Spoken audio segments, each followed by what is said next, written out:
Dalawang salita ang nakatatak sa kulay pulang tinta na tila sumusunog sa kanyang mga mata, final notice.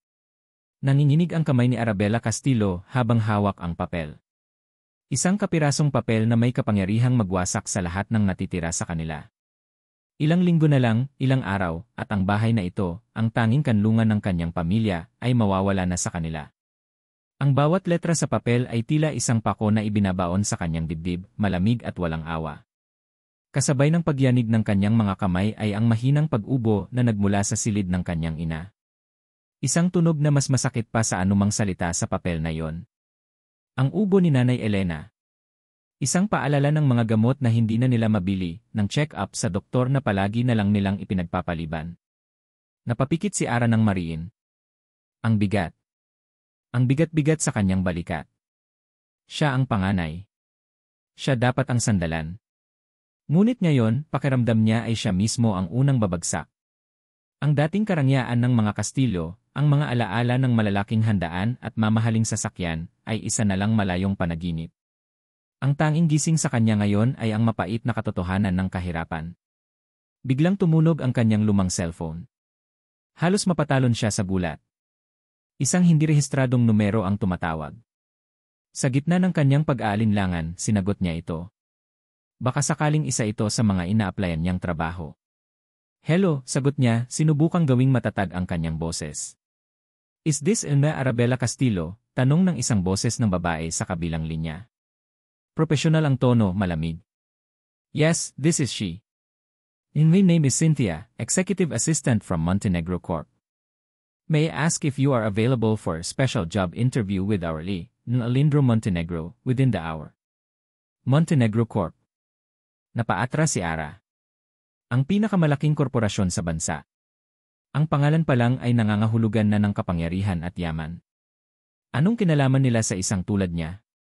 Special job interview, pag-ulit niya, naguguluhan. Pero hindi po ako nag-apply sa inyo. We are aware, Luis Castillo. Yemer Montenegro personally requested for you. The compensation is significant. 1,000,000 piso para sa 3 buwang serbisyo. 1,000,000. Natigilan si Ara. Tila huminto ang pag-ikot ng mundo. 1,000,000? Ang halagang iyon ay hindi lang pambayad sa utang nila sa bahay. Ito ang mga gamot ni nanay. Ito ang pag-aaral ng kanyang kapatid. Ito ang pagkakataon na muling makahinga. Saan po ang interview, narinig niyang sabi ng sariling bibig, bago pa man makapag-isip ang kanyang utak. Ang Montenegro Tower ay isang dambuhalang tour ng salamin at bakal na tila tumutusok sa kalangitan ng Makati. Habang nakatayo si Ara sa lobby na mas malaki pa sa buong kabahayan nila, pakiramdam niya ay nilalamon siya ng sahig na gawa sa marmol. Bawat taong dumaraan ay nakasuot ng mamahaling damit, may hawak na mga leather briefcase, at naglalakad ng may tiwala sa sarili, lahat ng bagay na wala siya ngayon. Noel Castillo. This way, please. Enra Montenegro is waiting, sabi ni Cynthia, ang babaeng tumawag sa kanya kanina.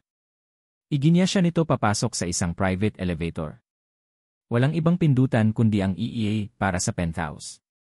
Nang bumukas ang pinto, isang opisina na mas mukha pang luxury condo unit ang bumungad sa kanya. Mula sa floor-to-ceiling na bintana ay tanaw ang buong syudad. At doon, nakatayo sa gitna ng lahat ng iyon, nakatalikod sa kanya habang nakatingin sa labas, ang lalaking nagpatawag sa kanya. Dahan-dahan itong humarap. Si Alindro Montenegro. Nakita na niya ang mukha nito sa mga business magazine. Mas gwapo ito sa personal, ngunit mayroong lamig at kayabangan sa kanyang mga mata. Sinuri siya nito mula ulo hanggang paa, na para bang isa siyang produktong tinitingnan kung pasado sa kalidad. So, you are Arabella Castillo, sabi nito. Ang boses ay malalim at walang emosyon. Hindi man lang ito ngumiti. Please, sit. Itinuro nito ang isang upuan sa harap ng malaki niyang mesa. Umupo si Ara, naramdaman ang paglambot ng mamahaling katad. Naglakad si Lynn papunta sa kanyang upuan at naupo, pagkatapos ay may kinuha itong isang folder at walang seremonyang inihagis sa ibabaw ng mesa. Gumawa iyon ng mahinang kalabog na yumanig sa kaba sa dibdib ni Ara. That is e-contract, sabi ni Lynn, na parang nagpapaliwanag ng isang simpleng bagay sa isang bata. Basahin mo. Nanginginig pa rin ang mga kamay ni Ara habang binubuklat ang kontrata. Ang mga mata niya ay agad na napako sa titulo, short-term girlfriend agreement. Nag-angat siya ng tingin, puno ng pagkalito at hindi makapaniwala. Girlfriend agreement. Sumandal si Lynn sa kanyang swivel chair, isang maliit at mapanuyang ngiti ang sumilay sa kanyang mga labi. I need a girlfriend for 3 months. A fake one. Kailangan kong ipakilala sa pamilya ko, lalo na sa lola ko, para tigilan na niya ako sa pag-set up sa akin ng mga arranged marriage. Simple lang ang trabaho mo, umarte na mahal mo ako sa harap nila. You will attend family dinners, social events, anything I tell you to attend. Parang binuhusan ng malamig na tubig si Ara. Humigpit ang hawak niya sa laylayan ng kanyang damit. Ang dignidad niya, ang huling yaman na natitira sa kanya, ay tila unti-unting dinudurog. At kapalit nito ang 1,000,000, tanong niya halos pabulong. 1,000,000 pesos, yes, sagot ni Lynn, na para bang kakarampot na halaga lang iyon. Plus, a complete wardrobe, a place to stay if needed. Everything will be provided for. You just need to be very convincing actress. Ibinalik ni Ara ang tingin sa kontrata. Ang mga daliri niya ay dumapo sa isang partikular na clause. Clause 4, the hired party agrees that this relationship is purely professional. Any development of genuine romantic feelings is strictly prohibited and may result in the immediate termination of this contract. Isang mapait na tawa ang gustong kumawala sa lalamunan ni Ara. Seryoso ba siya? Ang umarte na mahal niya ang mayabang at walang pusong lalaking ito ay sapat ng hamon. Ang magkaroon ng totoong nararamdaman para dito. Impossible. So, what do you say, Ina Castillo? Tanong ni Lynn na tila naiinip na. You need the money. I need an actress. It's a simple business transaction.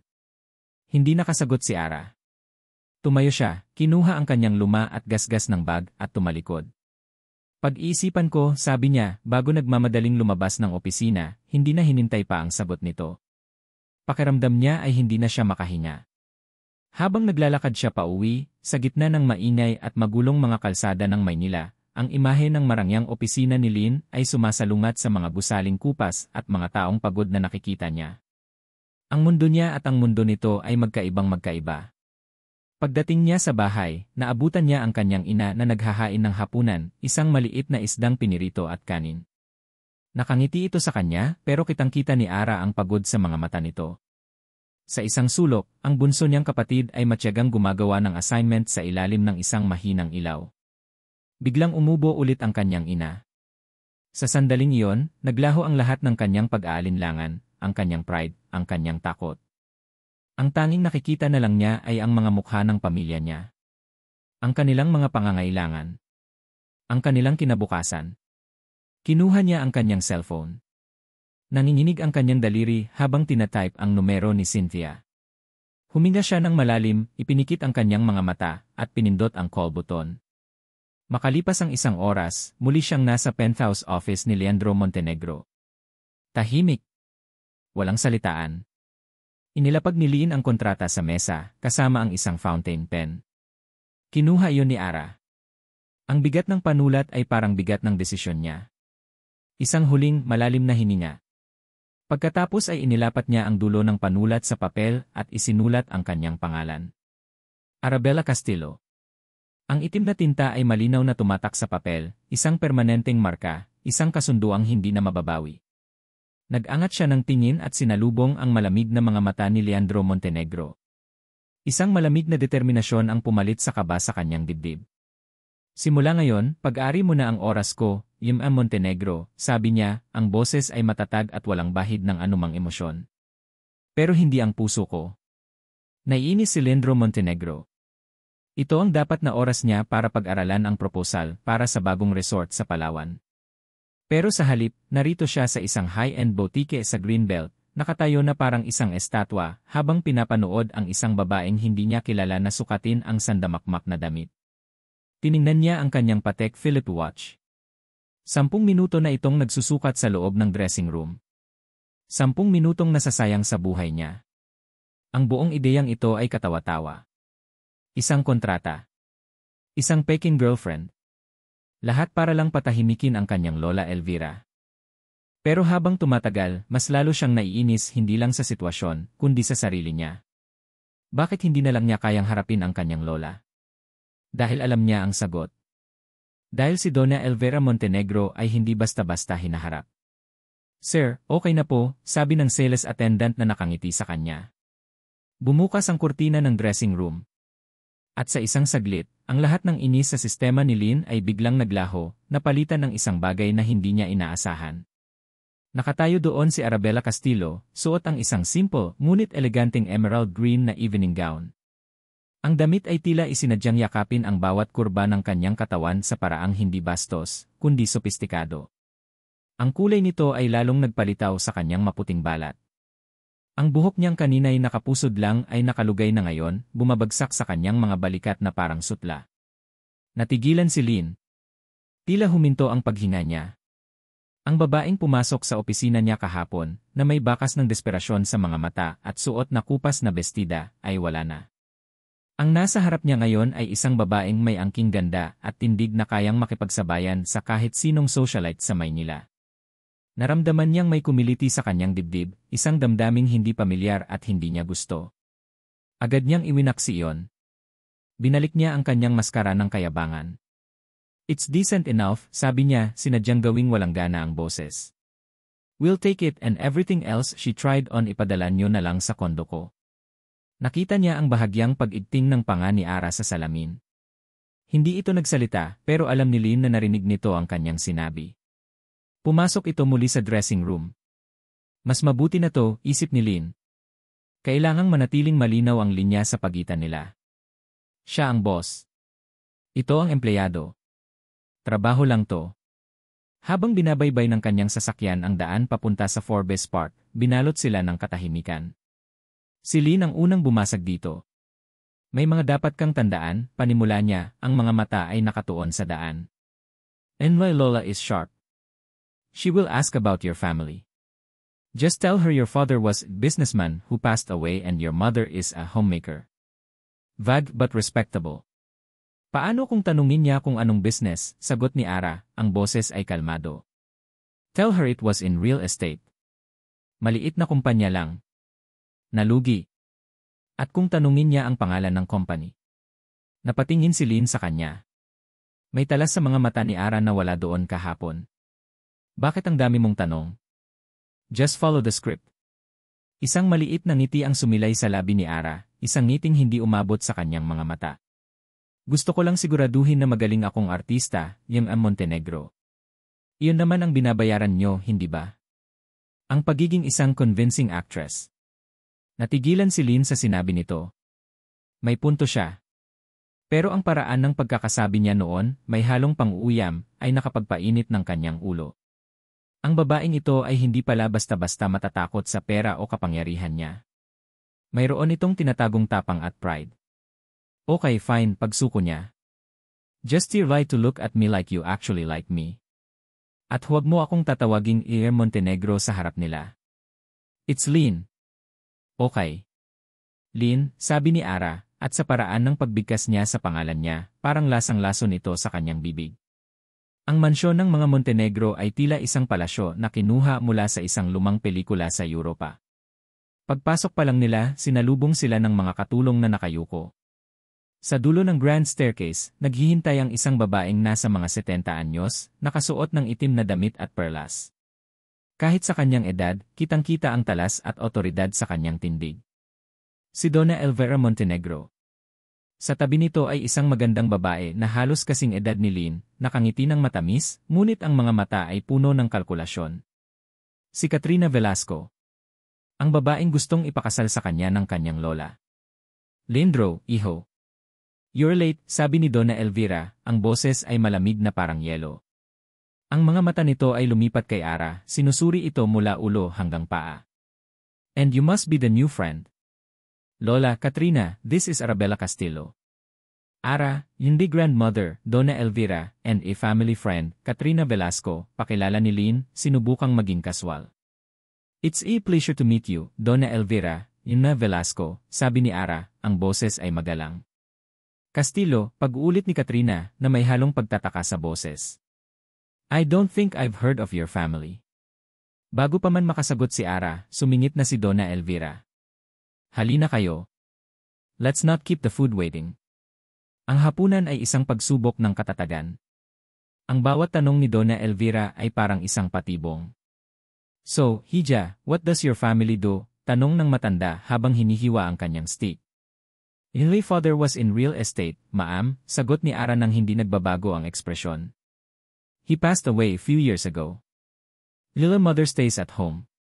Oh, I'm sorry to hear that, sabi ni Katrina, ang simpatsya sa boses ay peke. Anong pangalan ng company nyo? Baka narinig ko na. Nakita ni Liin na humigpit ang hawak ni Ara sa kanyang kubyertos. Ito na ang kinatatakutan niya. Handa na siyang sumingit para iligtas ito, pero naunahan siya ni Ara. It was a small family-owned business, Ima Velasco, sagot ni Ara ng may ngiti. I doubt it ever reached your circles. Isang perpektong sagot. Magalang pero may pahiwatig na mind your own business. Nakita ni Lynn ang bahagyang pag-angat ng kilay ni Katrina, halatang hindi nasiyahan. Maging si Donna Elvira ay tila natigilan sa sagot ni Ara. Pero hindi pa tapos ang dalawa. Patuloy nilang sinubukan na ipahiya si Ara sa pamamagitan ng pag-uusap tungkol sa mga bagay na alam nilang hindi nito alam, mga European vacations, mga art auction sa New York, mga pangalan ng mga pamilyang kabilang sa alta sosyedad. Si Ara ay nanatiling tahimik, nakayuko sa kanyang plato, at pakiramdam ni Lynn ay anumang oras ay bibigay na ito. Isang bagay sa loob niya ang nag-init. Inis. Galit. Hindi niya alam kung para kanino, sa lola niya, kay Katrina, o sa sarili niya dahil hinayaan niyang mangyari ito. Sa ilalim ng mesa, walang babala, iniabot niya ang kanyang kamay at hinawakan ang kamay ni Ara. Naramdaman niya ang pagkabigla nito. Ang kamay nito ay malamig at bahagyang nanginginig. Pero hindi nito binawi. Hinigpitan ni Lynn ang hawak niya, isang tahimik na mensahe ng suporta. Isang kilos na nagpagulat hindi lang kay Ara, kundi maging sa sarili niya. Ang pakiramdam ng balat nito sa balat niya ay totoo. Isang koneksyon sa gitna ng lahat ng pagkukunwari. Nag-angat ng tingin si Ara sa kanya. Sa mga mata nito, nakita niya ang pagkalito, pero mayroon ding bahid ng pasasalamat. Tumango lang si Lynn ng bahagya. Ang natitirang bahagi ng hapunan ay lumipas ng walang karagdagang insidente. Nang ihatid niya si Ara pauwi sa tinitirhan nitong apartment, isang malaking pagkakaiba mula sa mansyon nila, nanatili ang katahimikan sa sasakyan. Hindi ito ang tensyonadong katahimikan kanina. Iba na ito. I'm sorry about them, basag ni Lynn sa katahimikan nang huminto sila sa tapat ng gusali. It's part of the job, I suppose, sagot ni Ara, hindi nakatingin sa kanya. Still eh. Thank you, sabi ni Ara, at sa pagkakataong ito, may sinseridad sa kanyang boses. Para sa kanina. Tumingin ito sa kanya, at sa liwanag mula sa post sa labas, nakita ni Lynn ang isang bagay sa mga mata nito na hindi niya pa nakikita dati. Isang bagay na malambot at totoo. Bumaba ito ng sasakyan nang hindi na lumingon. Pinanood niya itong maglakad palayo hanggang sa mawala sa loob ng gusali. Naiwan siyang nakaupo doon, ang kamay ay nakahawak pa rin sa manibela, pero ang isip ay nasa pakiramdam pa rin ng kamay ni Ara sa kamay niya. Pagdating niya sa mansyon, naabutan niya ang kanyang lola na naghihintay sa kanya sa may sala. I want her gone, Leandro, sabi nito nang walang paligoy-ligoy. Lola, she's my girlfriend. Isang malamig at walang emosyong tawa ang kumawala kay Donna Elvira. Tumayo ito at lumapit sa kanya, ang mga mata ay matalas na parang kutsilyo. Huwag mong isipin na maluloko mo ako sa mumurahing artista na yan, Leandro. Alam ko ang laro mo. Ang mga salita ay tumama kay Lynn na parang sampal. Ang kanyang maliit na tagumpay kanina ay biglang naglaho. Sa huli, ang kanyang lola pa rin ang may hawak ng mga baraha. At ngayon, alam na nitong naglalaro siya. Ang laro ay nagsimula pa lang. Para kay Arabella Castillo, ang mga sumunod na linggo ay naging isang malabong pagkakasunod-sunod ng mga peking ngiti, magagarang damit, at mga bulungan sa likod ng mga kamera. Ang buhay niya ay naging isang dula-dulaan. Sa umaga, siya si Ara, ang anak na nag-aalala para sa kanyang ina at kapatid. Pagsapit ng gabi, isinusuot niya ang kanyang tea costume, mga damit na mas mahal pa sa 6 na buwang upa nila, at nagiging si Arabella, ang kaibig-ibig na kasintahan ng bilyonaryong si Leandro Montenegro. Natutunan na niya ang mga galaw. Ang tamang paghawak sa braso ni Lynn. Ang tamis ng ngiting dapat ibigay kapag may kumukuha ng litrato. Ang magalang na pagtango sa mga business partners nito na ang pangalan ay hindi niya matandaan. Naging magaling siyang artista. Ngunit ang entablado ay nawawala kapag silang dalawa na lang ang nasa loob ng sasakyan. Pwede bang pakibilisan ang paglakad mo mamaya? Hindi ka rin na para maghintay ang lahat, sabi ni Lynn isang gabi, habang papunta sila sa isang art gallery opening. Pasensya na, sagot ni Ara, ang sarkasmo ay hindi maitago sa kanyang boses. Hindi ako sanay maglakad ng nakastileto na ganito kataas. Kung gusto mo, pwede akong magtsinelas. Naririnig niya ang mahinang pagbuntong hininga ni Lynn. Palagi silang ganito. Sa harap ng publiko, sila ang perpektong magkasintahan. Sa pribado, sila ay parang aso't pusa. Ngunit sa likod ng mga batuhan nila ng salita, may napapansin si Arang iba kay Lynn. Minsan, sa gitna ng isang party, nakita niya itong nakatayo sa isang sulok, hawak ang cellphone, ang mukha ay seryoso habang kausap ang kung sino man sa telepono. I already told you the numbers are not good enough. Fix it, narinig niyang sabi nito sa mahinang boses, ang panga ay naninigas sa tensyon. Nakita niya ang pagod sa mga mata nito, isang pagod na hindi kayang itago ng mamahaling sweet o ng mayabang na tindig. Sa mga sandaling iyon, hindi isang aroganteng CEO ang nakikita niya, kundi isang lalaking pasan ang bigat ng isang buong imperyo sa kanyang mga balikat. At sa hindi maipaliwanag na dahilan, nakakaramdam siya ng bahagyang pag-aalala. Isang damdaming mabilis niyang iwinawaksi. Hindi niya ito dapat maramdaman. Trabaho lang ito. Ang gabi ng taunang charity ball ng Montenegro Group ang pinakamalaking pagtatanghal nila. Ang buong alta sosyedad ng Maynila ay naroroon. Suot ang isang kulay pilak na gown na kumikinang sa bawat galaw niya, naramdaman ni Ara ang daan-daang peres ng matang nakatingin sa kanya habang nakakapit siya sa braso ni Lynn. Relax, bulong ni Lynn sa kanya, ang hininga ay mainit sa kanyang tainga. You look okay. Ang sweet mo naman, pabalang nasagot ni Ara, pero hindi niya mapigilang mapangiti ng bahagya. Ngunit ang gabi ay hindi magiging kumpleto kung wala ang pangunahing kontrabida. Nakita nila si Katrina Velasco na papalapit, suot ang isang pulang-pulang damit, ang ngiti ay kasing tamis ng lason. Ara, darling. You look stunning, bati ni Katrina, ang mga mata ay puno ng inggit. Pero parang hindi bagay sa iyo ang kulay na yan. It makes you look pale. Talaga? Sa tingin ko naman, bagay na bagay sa kanya, singit ni Lynn, ang boses ay malamig, hinigpitan ang hawak sa baywang ni Ara. Hindi nagpatalo si Katrina. Habang naglalakad sila, sinadya nitong matapilok at natapon ang hawak nitong baso ng red wine, diretsyo sa dibdib ng kulay pilak na gown ni Ara. Isang kolektibong pagsinghap ang narinig mula sa mga taong nakapaligid. Ang matingkad na pulang mansa ay kumalat sa damit ni Ara na parang dugo. Naramdaman niya ang pag-init ng kanyang pisngi sa matinding hiya. Ang lahat ng mata ay nasa kanya. Gusto niyang magpalamon sa lupa. Oh my God! I'm so sorry, sabi ni Katrina, ang pagkukunwari ay halatang halata. I'm so clumsy. Inaasahan ni Ara na magagalit si Lynn. Inaasahan niyang hihilahin siya nito palayo sa kahihiyan. Ngunit ang ginawa ni Lynn ay nagpagulat sa lahat, lalo na sa kanya. Binitawan siya nito, kumuha ng isang malinis na table napkin mula sa isang waiter, at walang alinlangan na lumuhod sa harap niya.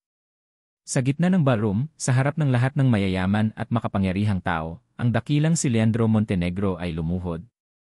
Dahan-dahan niyang idinampi ang napkin sa mansa sa damit ni Ara, sinusubukang alisin ang alak. Lynn, anong ginagawa mo? Tumayo ka dyan, bulong ni Ara, puno ng pagkabigla at hiya. Hindi siya pinansin ni Lynn. Nang matapos siyang punasan ang mansa, dahan-dahan itong tumayo. Tiningnan niya si Katrina, pagkatapos ay ang mga taong nakatingin sa kanila. Ang kanyang mga mata ay nagliliyab sa galit. Ang girlfriend ko ang pinakamaganda dito ngayong gabi, sabi niya, ang boses ay kalmado, ngunit may bigat at otoridad na nagpatahimik sa buong silid. Kahit anong suot niya.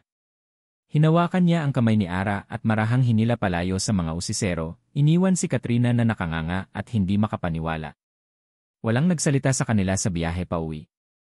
Pero ang katahimikan ay hindi na tulad ng dati. Wala na ang tensyon. Wala na ang inis. Ito ay isang katahimikang puno ng mga bagay na hindi masabi. Si Ara ay nakatingin lang sa labas ng bintana, pinapanood ang mga ilaw ng syudad na dumadaan, pero ang isip niya ay nasa ballroom pa rin. Ang imahe ni Lynn na nakaluhod sa harap niya. Ang paraan ng pagtatanggol nito sa kanya. Ang init ng kamay nito na nakahawak sa kanya. Huminto ang sasakyan sa tapat ng apartment niya. Bago pa siya bumaba, nagsalita siya, ang boses ay halos pabulong. Salamat. Tumingin si Lin sa kanya. Sa dilim ng loob ng sasakyan, nakita ni Ara ang paglambot ng ekspresyon nito. Wala ang kayabangan. Wala ang pagiging arogante. Ang nandoon lang ay si Lin. Tumango lang ito. Magpahinga ka na, Ara. Pumasok si Ara sa kanyang maliit na kwarto, isinara ang pinto at sumandal dito. Hinubad niya ang mamahaling sapatos at hinayaan ang kanyang mga paa na maramdaman ang malamig na semento. Hinubad niya ang maningning na gown at isinuot ang kanyang lumang pambahay na damit. Bumalik na siya sa pagiging si Ara. Ngunit habang nakahiga siya sa kanyang kama, ang eksena kanina ay paulit-ulit na naglalaro sa kanyang isipan. At nang hindi niya namamalayan, isang ngiti ang unti-unting sumilay sa kanyang mga labi. Isang tunay, hindi peke na ngiti. Napahawak siya sa kanyang dibdib. Naramdaman niya ang mabilis na pagtibok ng kanyang puso. At kasabay noon, isang malamig na takot ang gumapang sa kanyang sistema. Ano ba itong nararamdaman ko? Naalala niya ang nakasulat sa kontrata, any development of genuine romantic feelings is strictly prohibited. Ang ngiti sa kanyang mga labi ay naglaho, napalitan ng pag-aalala. Isang malamig na kaba ang biglang gumapang sa kanyang dibdib, mas matindi pa sa hiya na naramdaman niya kanina sa ballroom. Napabangon siya mula sa pagkakahiga, hinawakan ang sariling puso na patuloy pa rin sa mabilis at malakas na pagtibok. Hindi ito ang pagtibok ng puso dahil sa kaba o takot sa kahihiyan. Iba ito. May kasama itong init. May kasama itong pag-asa. At iyon ang kinatatakutan niya. Ano ba itong nararamdaman ko? Bawal ito. Ang mga salita mula sa kontrata ay tila isang multo na bumulong sa kanyang tainga. Any development of genuine romantic feelings is strictly prohibited. Prohibited. Bawal. Isang kasalanan sa kasunduang pinirmahan niya. Isang kasalanan sa sarili niya. Ang kontrata ang 1,000,000 ang mga gamot ni nanay ang bahay. Paulit-ulit na umikot sa isip niya ang mga dahilan kung bakit niya tinanggap ang trabahong ito. Isinantabi niya ang kanyang pride para sa kanila. Ibinenta niya ang kanyang oras at emosyon para sa kanila. Hindi niya pwedeng hayaan na ang isang gabi, isang kilos ng kabaitan mula sa isang lalaking binabayaran siya para magpanggap ay sirain ang lahat. Huminga siya ng malalim, sinubukang pakalmahin ang nagwawalang puso. Paulit-ulit niyang sinabi sa kanyang isip na para bang isang dasal na makapagliligtas sa kanya mula sa isang kasalanan, trabaho lang ito. Huwag kang mahulog, Ara.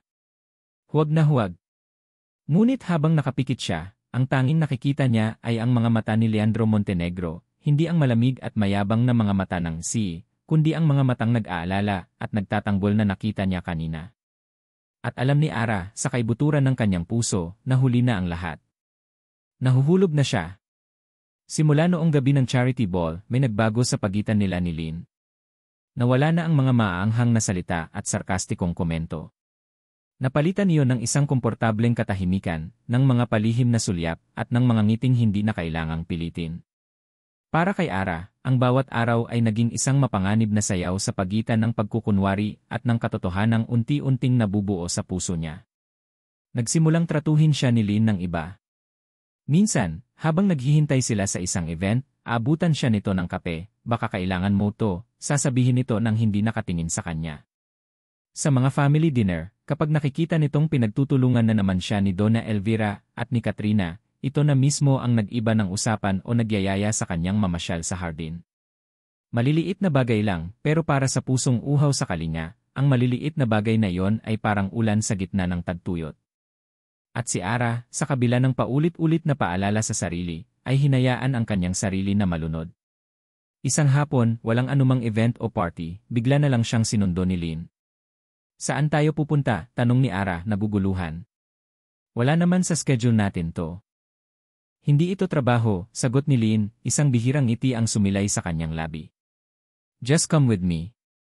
Dinala siya nito sa isang lugar na malayo sa ingay ng syudad. Isang tagong beach sa Batangas na may puting buhangin at ilang kubo. Walang ibang tao. Tanging sila lang, ang tunog ng mga alon at ang papalubog na araw. This is Inway Secret Place, pag-amin ni Lin habang naglalakad sila sa dalampasigan. Kapag pakiramdam ko ay sasabog na ako sa lahat ng pressure, dito ako tumatakas. Napatingin si Ara sa kanya. Sa unang pagkakataon, nakita niya si Leandro Montenegro na walang suot na maskara. Wala ang wala ang aroganteng tagapagmana. Ang kasama niya ngayon ay si Lin lang, isang lalaking may mga pangarap at takot, tulad niya. Umupo sila sa buhanginan. Ikinuwento ni Lin ang tungkol sa pangarap niya noong bata pa siya, ang maging isang arkitekto. Ang gumuhit ng mga bahay, hindi ang magpatakbo ng isang korporasyon.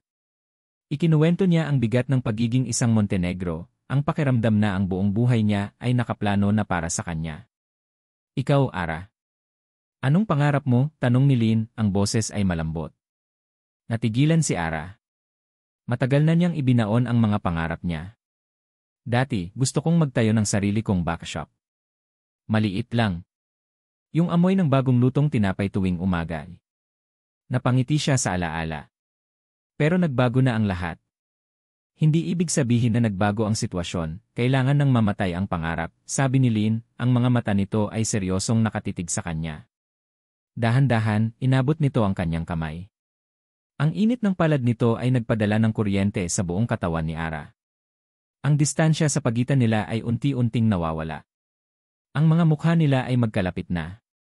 Nakikita niya ang bawat detalye ng mukha ni Lin, ang mahahabang pilik mata, ang seryosong linya ng kanyang mga labi.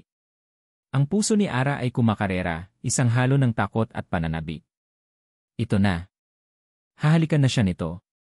At gusto niya yon. Gustong-gusto niya. Ngunit sa huling sandali, si Lin ang unang umiwas ng tingin. Binitawan nito ang kanyang kamay. Tumayo ito at ipinagpag ang buhangin sa pantalon. Malamig na.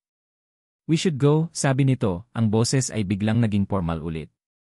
Naiwan si Ara na nakaupo, pakiramdam ay nabitin sa ere. Ngunit sa kabila ng pagkabigo, isang mainit na kilig at pag-asa ang bumalot sa kanya. Ang nangyari kanina totoo yon. Hindi yon arte. Ang koneksyon nila totoo yon. Masaya ang puso ni Ara habang pauwi sila. Tahimik sila sa sasakyan, pero hindi na yon ang awkward na katahimikan.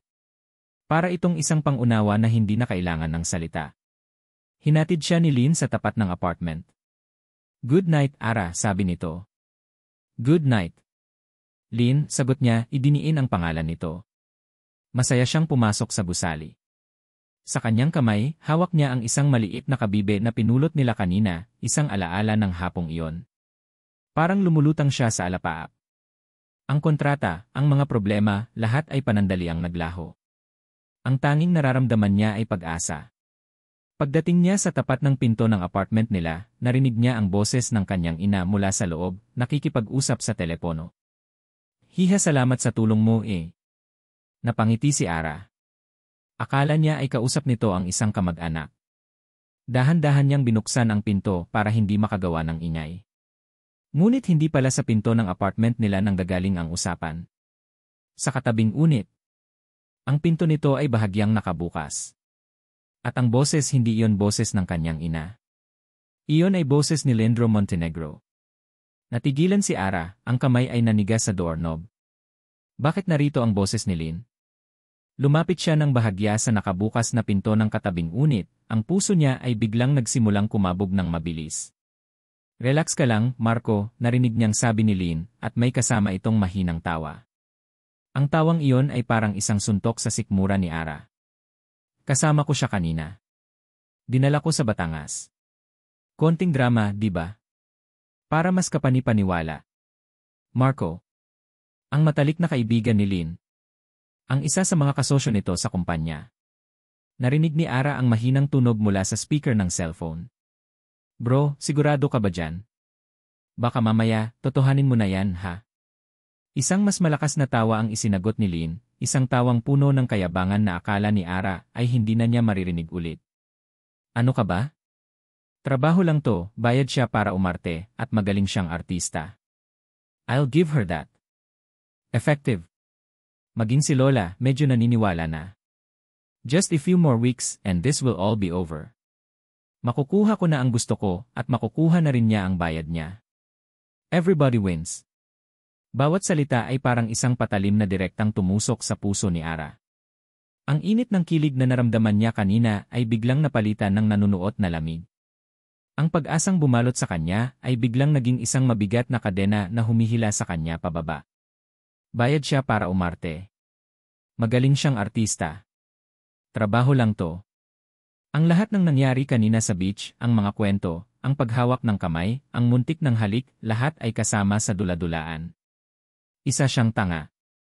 Isang tanga na naniwala sa sarili niyang pag-arte, na naniwala sa pag-arte ng isang bihasang direktor. Nabitawan niya ang hawak na kabibe. Gumawa ito ng isang maliit at malutong na tunog ng bumagsak at mabasag sa sementadong sahig. Isang tunog na halos hindi marinig, ngunit para kay Ara, kasing lakas iyon ng isang pagsabog na yumanig sa buong pagkatao niya. Kasabay ng pagbasag ng kabibe ay ang pagbasag ng kanyang puso sa milyon-milyong piraso. Napaatras siya mula sa pinto, ang mga kamay ay nanginginig, ang mga mata ay nanlalabo dahil sa mga luhang nagbabadyang pumatak. Kailangan niyang makaalis doon. Hindi niya kayang marinig ang kahit isang salita pa. Dahan-dahan, na parang isang magnanakaw sa sarili niyang pasilyo, pumasok siya sa kanilang apartment at isinara ang pinto ng walang ingay. Sumandal siya sa likod ng pinto, at doon, sa dilim ng kanilang sala, hinayaan niyang bumuhos ang mga luha. Walang tunog. Tanging mainit na likido lang ang dumadaloy sa kanyang mga pisngi, dala ang lahat ng sakit, lahat ng galit, lahat ng pagkadurog. Ang sakit ay hindi mailarawan. Mas masakit pa ito kaysa sa kahihiyan. Mas masakit pa kaysa sa gutom. Dahil ang ninakaw sa kanya ngayon ay hindi pera o dignidad. Ang ninakaw sa kanya ay pag-asa. Pinaniwala siya. Hinayaan niyang maniwala ang sarili niya na sa kabila ng lahat ng pagkukunwari, mayroong isang bagay na totoo. Isang tanga. Iyon siya. Isang bayarang artista na masyadong ginalingan ang pagganap, pati ang sariling puso ay nadala sa eksena. Pinunasan niya ang kanyang mga luha gamit ang likod ng kanyang palad. Isang galit na malamig at matigas ang unti-unting pumalit sa sakit. Galit sa sarili niya. Galit kay Leandro Montenegro. Kung laro lang ang lahat ng ito para sa kanya, kung pag-arte lang ang gusto niya, edi pagbibigyan niya. Magiging pinakamagaling siyang artista na nakilala nito. Ipapakita niya rito na kaya niya ring maglaro. Kinabukasan, maaga siyang ginising ng isang text message. From Leandro Montenegro. Susunduin kita in an hour. May breakfast meeting with some investors. Be ready. Huminga ng malalim si Ara. Tumingin siya sa salamin. Ang mga mata niya ay bahagyang maga, ngunit walang makakapansin noon kung tatakpan ng tamang makeup. Huminga ulit siya ng mas malalim, isinusuot ang kanyang maskara. Nang tumunog ang doorbell, handa na siya. Binuksan niya ang pinto. Nakatayo doon si Lynn, suot ang isang mamahaling suit, ang buhok ay perpektong nakaayos. Ngumiti ito sa kanya, ang ngiting akala niya dati ay totoo na. Good morning, bati nito. Ready to go? Nag-angat ng tingin si Ara. Sinalubong niya ang mga mata nito, at ibinigay ang pinakamatamis, pinakakumbinsido, at pinakapeke niyang ngiti. Isang ngiting hindi umaabot sa kanyang mga matang puno na ngayon ng lamig. Naman, sagot niya, ang boses ay masigla at propesyonal. Handa na akong umarte ulit. May mali. Ilang araw nang nararamdaman ni Leandro Montenegro na may mali. Sa ibabaw, ang lahat ay perpekto. Masyadong perpekto. Si Ara ay naging ang pinaka-ehemparyong kasintahan na mahihiling ni Numan. Palagi siyang nakangiti. Palagi siyang nakakapit sa braso ni Lynn. Ang kanyang mga sagot sa mga tanong ng pamilya at mga kaibigan nito ay laging tama at magalang. Nagampanan niya ang kanyang papel ng walang kapintasan. Ngunit iyon mismo ang problema. Pakiramdam ni Lynn ay nanonood siya ng isang pelikula. Ang Ara na kasama niya ngayon ay hindi na ang babaeng nakasama niya sa beach. Nawala na ang kislap ng pagiging totoo sa mga mata nito. Nawala na ang mga sarkastikong sagot na lihim niyang kinagigiliwan. Ang babaeng nasa tabi niya ngayon ay isang magandang manika na alam ang lahat ng tamang galaw at salita, pero walang kaluluwa. Walang puso. At nakakainis. Nakakabaliw. Sinubukan niyang kausapin ito. May problema ba, Ara? Tanong niya isang gabi habang pauwi sila. Wala. Bakit? Sagot nito, ang ngiti ay hindi pa rin nawawala sa mga labi, pero ang mga mata ay malamig. Hindi ba't ito ang gusto mo? I'm being a good actress. Ang mga salitang iyon ay tumama sa kanya. Iyon ang gusto niya noong una. Pero hindi na ngayon. Hinahanap-hanap niya ang ara na nakikipagtalo sa kanya, ang ara na nagpakita ng kahinaan sa harap niya, ang ara na halos halikan niya sa dalampasigan. Nasaan na ang babaeng yon? Hindi yan ang ibig kong sabihin, sabi niya, nararamdaman ang pagkabigo. Then what do you mean, Imar Montenegro? Just tell me what role you want me to play next, sabi nito, bago bumaba ng sasakyan. Naiwan si Lynn na nakahawak ng mahigpit sa manibela. Ang pagkalito niya ay unti-unting napalitan ng inis, at sa ilalim ng inis, mayroong isang bagay na hindi niya maamin, pagsisisi. Naalala niya ang usapan nila ni Marco sa telepono. Ang mga mayabang niyang salita. Trabaho lang to, bayad siya para umarte. Posible kayang narinig niya. Ang pag-isip pa lang noon ay nagdulot ng isang matalim na kirot sa kanyang dibdib. Bakit siya makakaramdam ng ganito? Hindi ba't ito naman talaga ang plano? Ang epekto ni Ara sa kanya ay higit pa sa trabaho. Nagiging dahilan na ito ng kanyang pagkainis sa mga meeting nang kawalan niya ng focus. Isang araw, sa sobrang inis, nasigawan niya ang isang department head sa gitna ng isang board meeting. Isang bagay na hindi niya kailanman ginawa. Lahat ng nasa silid ay natigilan, pati na siya. Sa sandaling iyon, napagtanto niya, si Ara Castillo ay hindi na lang isang pangalan sa isang kontrata. Isa na siyang presensya sa isip niya na hindi niya matanggal. Isang hapon, habang nasa isang business lunch, nakasabay niya ang isa sa mga pinakamatandang business partner ng kanyang lolo, si Emmer de Guzman. Iho, Lindro. Kamusta ka na, bati ng matanda? You look more and more like your lolo. Masyadong seryoso. Ngumiti lang si Lynn. Habang nag-uusap sila tungkol sa negosyo, biglang napunta ang usapan sa mga lumang pamilya sa industriya ng real estate. Naalala ko pa noong araw, bago pa man maging ganito kalaki ang Montenegro Corp, kwento ni M. de Guzman, may isang pamilya na talagang mahigpit naming kalaban. Ang mga Castillo. Natigilan si Lynn. Castillo. Castillo Realty. Magaling ang patriarch nila, si Don Ricardo. Pero masyadong naging agresibo ang lolo mo noon sa acquisition. Sayang. Kawawa naman. Bigla na lang nawala sa sirkulasyon ang pamilyang yon. Magagaling pa naman sana. Ang mga salita ni M. de Guzman ay umalinggaw sa isip ni Lynn. Castillo Realty. Don Ricardo. Agresibong acquisition. Biglang nagkaroon ng koneksyon ang mga piraso ng palaisipan sa kanyang isip. Ang sinabi ni Ara na ang tatay niya ay nasa real estate. Ang bigla nilang paghihirap. Hindi. Hindi maaari. Isang malaking koinsidensya lang ito. Ngunit ang pagdududa ay naitanim na. Hindi na siya mapakali. Nang gabing iyon, sa halip na umuwi, nagmaneho siya pabalik sa Montenegro Tower. Gamit ang kanyang master key, pinuntahan niya ang isang lugar na matagal na niyang hindi binibisita, ang lumang opisina ng kanyang lolo Sebastian. Ang silid ay pinanatiling malinis, isang museo ng kapangyarihan ng lalaking nagtatag ng kanilang imperyo. Ang amoy ng lumang libro at tabako ay nanatili pa rin sa hangin. Sinimulan niyang halungkatin ang mga lumang file cabinet. Mga papeles na nilumana ng panahon, mga dokumentong nakatago sa dilim. Ang kanyang paghahanap ay tila walang patutunguhan, hanggang sa napansin niya ang isang malaking painting ng kanyang lolo sa pader. May kakaiba sa likod nito. Tinanggal niya ang painting. At doon, nakita niya ang isang maliit at nakatagong pinto ng isang wall safe. Sinubukan niya ang mga karaniwang kombinasyon, birthday ng lolo niya, anniversary nila ng lola niya. Walang gumana. Napaupo siya sa upuan, malapit ng sumuko, nang may naalala siyang isang bagay. Ang petsa kung kailan opisyal na naging Montenegro Corporation ang dati nilang maliit na kumpanya. Ang petsa ng itagumpay nito. Dahan-dahan niyang ipinasok ang mga numero.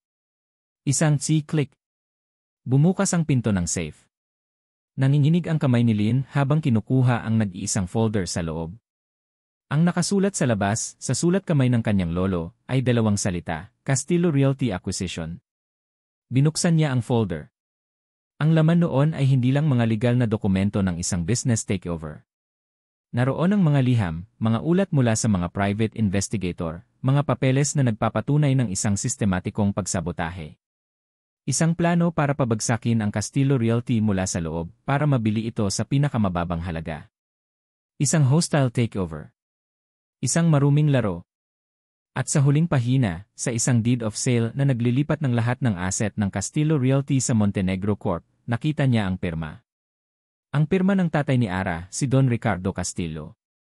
At sa ilalim nito, ang matatag at walang awang pirma ng kanyang lolo. Napaupo si Lynn sa sahig, ang mga dokumento ay nakakalat sa kanyang paligid. Ang hangin ay tila naubos sa kanyang baga. Ang pamilya niya, ang pamilya Montenegro, ang siyang dahilan ng pagbagsak ng pamilya ni Ara. Ang babaeng tinutulungan niya ngayon ay ang babaeng sinira ng sarili niyang pamilya. Ang tulong na ibinibigay niya ay isang patak lang ng tubig kumpara sa karagatan ng pinsalang ginawa nila. Ang buong relasyon nila ay itinayo sa pundasyon ng isang malagim at nakatagong kasinungalingan. Tinitigan niya ang mga papel. Ngayon, naiintindihan na niya ang lahat. Ang pride ni Ara. Ang sakit sa likod ng mga mata nito. At higit sa lahat, ang bigat ng katotohanan kailangan niyang harapin. Ang gabi ng taunang Montenegro Charity Ball ay ang pinakamahalagang gabi sa social calendar ng Maynila. Para kay Arabella Castillo, ito na ang huling malaking pagtatanghal. Ilang linggo na lang at matatapos na ang kontrata. Magiging malaya na siya. Malaya mula sa mga peking ngiti, sa mga mapanuring tingin, at sa lalaking nagwasak ng kanyang puso nang hindi man lang nito nalalaman. Suot ang isang simpleng puting gown na pinili ni Lynn, naramdaman ni Ara ang pagod. Hindi pisikal na pagod, kundi pagod sa kaluluwa. Ang bawat ngiti na ibinibigay niya kay Lynn sa harap ng mga kamera ay tila isang maliit na hiwa sa kanyang puso. Samantala, para kay Leandro Montenegro, ang gabing ito ay isang impyerno. Ang bawat flash ng kamera, bawat pagbati mula sa mga bisita, ay parang isang paalala ng kasinungalingang kanyang pinaninindigan. Ang bigat ng mga dokumentong natuklasan niya ay tila nakapatong sa kanyang mga balikat. Paano niya sasabihin kay Ara? Paano niya sasabihin na ang pamilyang pinagsisilbihan niya ay ang parehong pamilyang sumira sa kanila? Habang naglalakad sila sa Grand Ballroom, hinila ni Lynn si Ara papunta sa isang medyo tabong sulok, sa likod ng isang malaking haligi. Ara, may kailangan kang malaman, simula niya, ang boses ay puno ng pag-aapura at kaba. Tungkol sa pamilya ko at sa pamilya mo. Tumingin si Ara sa kanya, ang mga mata ay walang emosyon. Lynn, nandito tayo para magtrabaho. Mamaya na yan. Maraming nakatingin. Hindi, kailangan mo tong marinig ngayon, pagpilit ni Lynn. Ang tungkol sa pagbagsak ng kumpanya ng pamilya mo. Ngunit bago pa man niya matapos ang kanyang sasabihin, isang boses ang pumutol sa kanilang pag-uusap. Ahem, excuse me everyone. May I have your attention, please? Ang boses ay kay Katrina Velasco. Nakatayo ito sa gitna ng entablado, hawak ang mikropono. Ang lahat ng ilaw ay napunta sa kanya. Ang buong ballroom ay tumahimik. Good evening, everyone, sabi ni Katrina, ang ngiti ay kasing tamis ng pulot, ngunit ang mga mata ay nagliliyab. Tonight is a night of charity, of giving. But tonight, I also want to talk about stories. Fairy tales, to be exact. Naramdaman ni Lynn ang panlalamig ng kanyang dugo. Tiningnan niya si Donna Elvira na nakaupo sa presidential table. Ang lola niya ay nakatingin lang kay Katrina, walang ekspresyon, na para bang nagbibigay ng tahimik na basbas. We all love a good Cinderella story, don't we? Pagpapatuloy ni Katrina, ang boses ay tumataas. Ang kwento ng isang mahirap na dalaga na biglang nakilala ang kanyang Prince Charming. Nakakakilig, hindi ba? Pero paano kung ang Cinderella natin ay hindi naman talaga inosente? Paano kung ang kanyang pagmamahal ay may presyo? Ang mga bulungan ay nagsimula. Ang lahat ng mga mata ay nagsimulang maghanap sa paligid. Hinawakan ni Lynn ang braso ni Ara na ngayon ay namumutla na. Huwag mo siyang pakinggan, bulong ni Lynn. Ngunit huli na ang lahat. Itinuro ni Katrina ang kanilang direksyon. Isang spotlight ang biglang tumutok sa kanila, ikinukulong sila sa isang bilog ng nakakasilaw na liwanag. Ladies and gentlemen, I present to you, Arabella Castillo, anunsyo ni Katrina.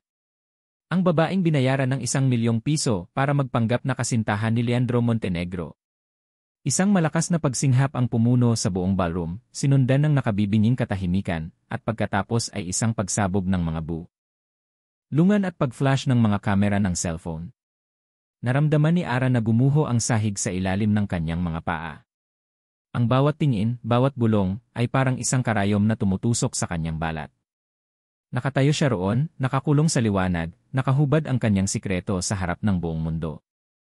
Gusto niyang tumakbo, magtago, ngunit ang kanyang mga paa ay tila napako sa sahig. That's not true, sigaw ni Lynn, sinusubukang protektahan si Ara mula sa mga tingin, ngunit ang boses niya ay nalunod sa ingay. Si Katrina, na naliligo sa tagumpay, ay hindi pa tapos. Ngumiti siya ng mas malapad, isang ngiting demonyo. Oh, pero hindi pa dyan nagtatapos ang kwento, mga kaibigan, sabi niya, ang boses ay puno ng panunuya. Hindi ba kayo nagtataka kung bakit ang isang dating mayaman na pamilya ay biglang kakapit sa patalim para lang sa pera? Tumingin si Katrina ng diretsyo sa mga mata ni Ara, pagkatapos ay dahan-dahang ibinaling ang kanyang tingin kay Donna Elvira na nanonood lang sa isang tabi. At ang pinakamasaklap sa lahat ni, huminto siya para sa dramatikong epekto, hinahayaan ang tensyon na bumalot sa buong silid. Tanungin niyo ang mga Montenegro kung bakit isang kahig, isang tuka ngayon ang pamilyang Castillo. Itinaas niya ang kanyang boses para marinig ng lahat, ang bawat salita ay matalas at malinaw. Sila ganhe dahilan. Ang katahimikan na sumunod ay mas mabigat, mas nakabibingi kaysa sa kanina. Kung ang unang revelasyon ay isang bomba, ito ay isang lindol na nagpayanig sa pundasyon ng lahat. Ang lahat ng mata ay napunta ngayon mula kay Ara papunta kay Lynn, at pagkatapos ay kay Donna Elvira. Si Ara, na kanina ay parang estatwang nawalan ng buhay, ay dahan-dahang lumingon kay Lynn. Ang kanyang mga mata, na kanina ay blanko sa pagkabigla, ay puno ng ayon ng isang tanong. Isang tanong na mas masakit pa sa anumang akusasyon. Nakita niya ang sagot sa mukha ni Lynn. Ang pagkakasala. Ang awa. Ang katotohanang hindi nito masabi kanina. Lahat ng sakit, lahat ng galit, lahat ng pagtataksil na naramdaman niya sa mga nakaraang linggo ay walang-wala kumpara sa nararamdaman niya ngayon. Hindi lang pala ang puso niya ang niloko nito. Ang buong buhay niya, ang paghihirap ng pamilya niya, ay konektado sa lalaking ito. Isang butil ng luha ang pumatak mula sa kanyang mata. Pagkatapos ay isa pa. At isa pa. Tumalikod siya at tumakbo. Tumakbo siya palayo sa liwanag, palayo sa mga mapanghusgang mata, palayo sa entablado ng kanyang pinakamalaking kahihiyan. Palayo kay Leandro Montenegro. Ara, sigaw ni Lynn, sinusubukang habulin siya, ngunit hinarangan siya ng mga reporter at ng kaguluhan. Naiwan siyang nakatayo roon, sa gitna ng ballroom, sa gitna ng gulo na siya mismo ang nagsimula. Nawala na ang lahat. Ang kanyang peking relasyon, ang kanyang tunay na nararamdaman, at ang babaeng minamahal niya. All is lost. Ang kaguluhan sa ballroom ay parang isang malayong ugong sa pandinig ni Leandro Montenegro. Ang tanging malinaw sa kanya ay ang imahe ni Ara na tumatakbo palayo, ang mga luha nito ay kumikinang sa ilalim ng malupit na mga ilaw ng entablado. Ang sakit sa mga matang iyon ay isang bagay na hindi niya malilimutan habang buhay. Leandro! Isang malakas na boses ang pumutol sa kanyang pagkatulala. Si Donna Elvira. Hinila siya nito palayo sa mga nagkakagulong reporter, papasok sa isang pribadong silid, kasunod si Katrina na may ngiti pa rin ng tagumpay sa mga labi. Nang maisara ang pinto, isang malutong na sampal ang dumapo sa pisngi ni Lynn. Hindi mula kay Katrina, kundi mula sa kanyang lola. How could you be so stupid? Sigaw ni Donna Elvira, ang kanyang karaniwang malamig na tindig ay napalitan ng nag-aapoy na galit. Ipinahiya mo ang pangalan ng pamilya natin. Para sa isang bayarang babae. Tinitigan lang ni Lynn ang kanyang lola, ang pisngi ay namumula, ngunit ang mga mata ay malamig at matigas. Ang takot na dati niyang nararamdaman para sa matanda ay naglaho na, napalitan ng isang bagay na mas malakas, galit at pagkadismaya. Kayo, sabi niya, ang boses ay mababa at puno ng akusasyon. Kayo ang nagpahintulot nito. Hinayaan niyong gawin ni Katrina ang lahat ng to. She did what was necessary, sagot ng matanda. Para ipamukha sa iyo ang kahibangan mo. Ang kasal niyo ni Katrina ang tanging paraan para maayos ang gusot na ito. Tumingin si Lynn kay Katrina, na ngayon ay lumapit na sa kanya, sinusubukang hawakan ang kanyang braso. Lynn, darling, everything will be alright. Tayo ang para sa isa't isa. Marahas na iwinaksi ni Lynn ang kamay nito. Tinitigan niya si Katrina ng may pagkasuklam. Huwag na huwag mo akong hahawakan. Pagkatapos ay ibinalik niya ang tingin sa kanyang lola. Ito na ang sandali. Ang sandali ng pagpili na buong buhay niyang iniiwasan. Buong buhay ko, sinunod ko kayo, lola, sabi ni Lynn, ang boses ay nanginginig ngunit determinado. Lahat ng gusto ninyo. Ang kursong kinuha ko. Ang pagpapatakbo sa kumpanya. Ang buhay na hindi ko pinili. Ginawa ko ang lahat para sa pamilya, para sa pangalan ng Montenegro. Huminga siya ng malalim. Pero hindi na ngayon. Ang mga mata ni Donna Elvira ay nanlaki sa pagkabigla. Mahal ko si Ara, pag-amin ni Lynn, at sa pagsasabi ng mga salitang iyon ng malakas sa unang pagkakataon, naramdaman niya ang isang bigat na natanggal sa kanyang dibdib. Mahal ko siya. At kung ang pagiging isang Montenegro ay nangangahulugang sisirain ko ang buhay ng babaeng mahal ko, kung nangangahulugan itong pagtatakpan ang mga kasalanan ng nakaraan kung gayon, ayoko nang maging isang Montenegro. Sa harap ng naguguluhang mga mata ng kanyang lola at ni Katrina, hinubad ni Lynn ang kanyang mamahaling relos at inilapag ito sa mesa. Kinuha niya ang kanyang wallet, kinuha ang lahat ng credit card ng kumpanya, at inilapag din ang mga iyon. Ang huli ang susi ng kanyang sports car. Hindi ko kailangan ng pera ninyo, sabi niya, ang boses ay kalmado na ngayon. Hindi ko kailangan ng pangalan niyo. Tumalikod siya at naglakad papunta sa pinto. Leandro, kapag lumabas ka sa pintong yan, huwag ka nang babalik, sigaw ni Donna Elvira, ang boses ay puno ng galit at desperasyon. You are no longer only grandson. Huminto si Lynn sa may pinto, ngunit hindi siya lumingon. Kung ganoon, mas mabuti na nga siguro, sabi niya, bago buksan ang pinto at lumabas, iniwan ang lahat ng yaman at ang pamilyang nagbigay at nag-alis din ng lahat sa kanya. Paglabas niya ng hotel, bumuhos ang malakas na ulan, na parabang nakikidalamhati ang langit sa kanya. Basang-basa, walang sasakyan, walang pera, tanging ang cellphone lang niya ang hawak. Paulit-ulit niyang tinatawagan si Ara, ngunit diretsyo lang ito sa voicemail.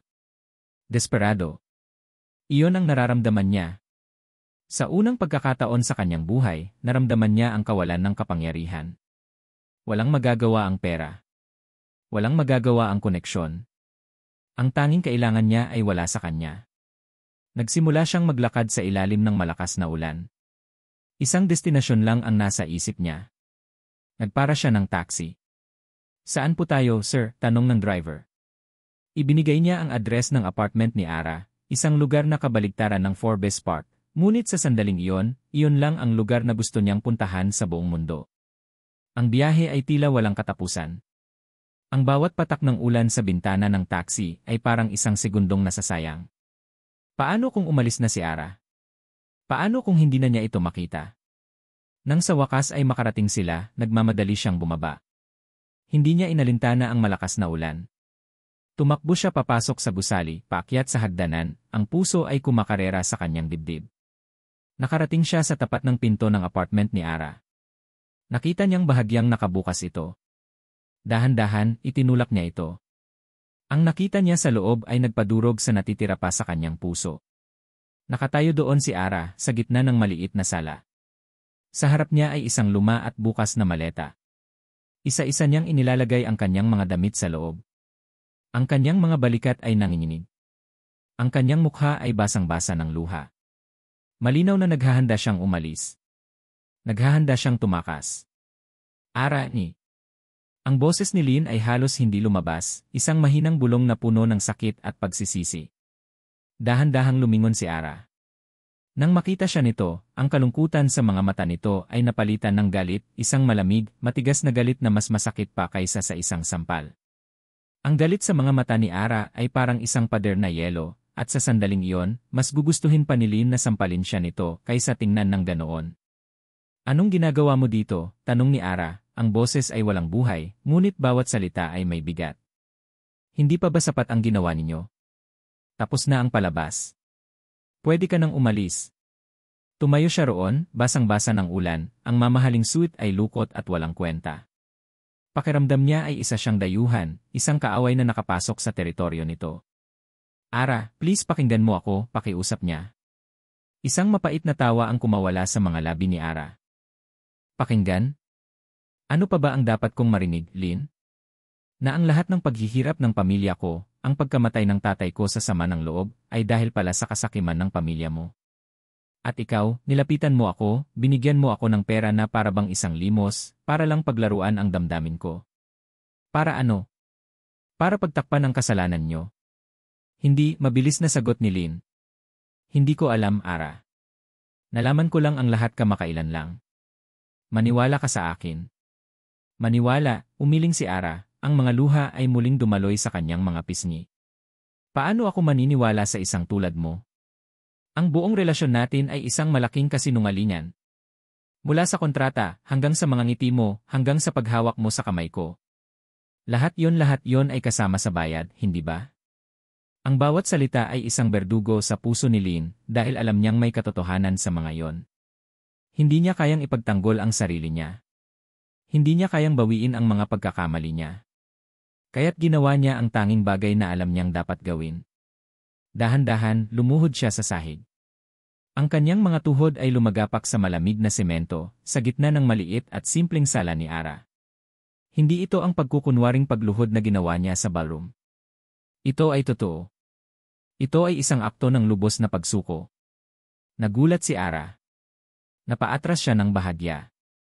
Hindi ako hihingi ng tawad para ipagtanggol ang sarili ko, sabi ni Lynn, ang boses ay basag, ang tingin ay nakatuon sa sahig. Walang anumang salita ang makakapagpaliwanag o makapagpapagaan sa sakit na idinulot ko, na idinulot ng pamilya ko sa inyo. I'm sorry. Tumingala siya, at sa unang pagkakataon, nakita ni Ara ang totoong-totoong si Leandro Montenegro. Walang yabang. Walang kapangyarihan. Tanging isang lalaking wasak, ang mga mata ay basang-basa ng luha, puno ng sakit at pagsisisi na sumasalamin sa sarili niyang nararamdaman. Patawarin mo ako, Ara, pagpapatuloy ni Lynn, ang boses ay nanginginig. Hindi para sa pera o sa pangalan ng pamilya ko. Hindi para sa kasalanan ng lolo ko. Humihingi ako ng tawad para sa sarili ko. Patawarin mo ako dahil niloko kita. Patawarin mo ako dahil nasaktan kita. Patawarin mo ako dahil mahal kita.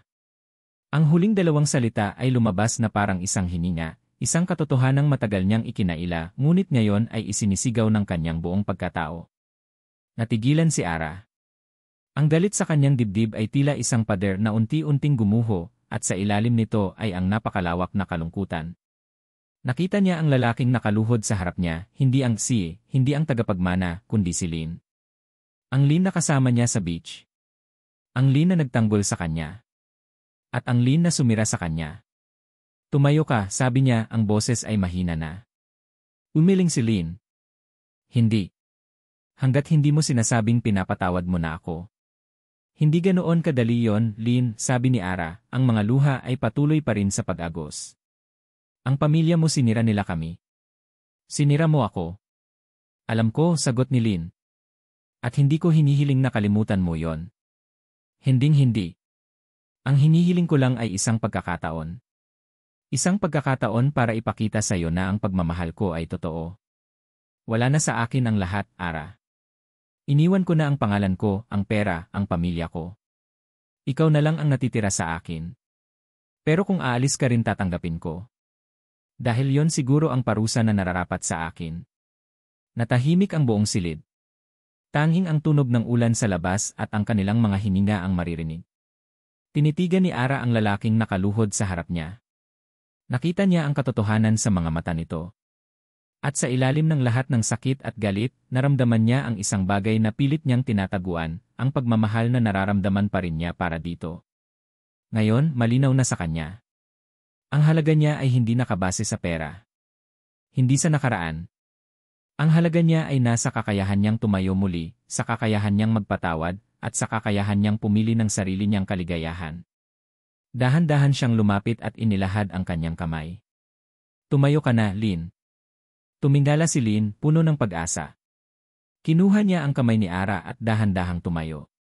Sa pagtatagpo ng kanilang mga kamay, isang bagong kasunduan ang nabuo, hindi nakasulat sa papel, kundi nakatatak sa dalawang pusong handang maghilom. Lynn.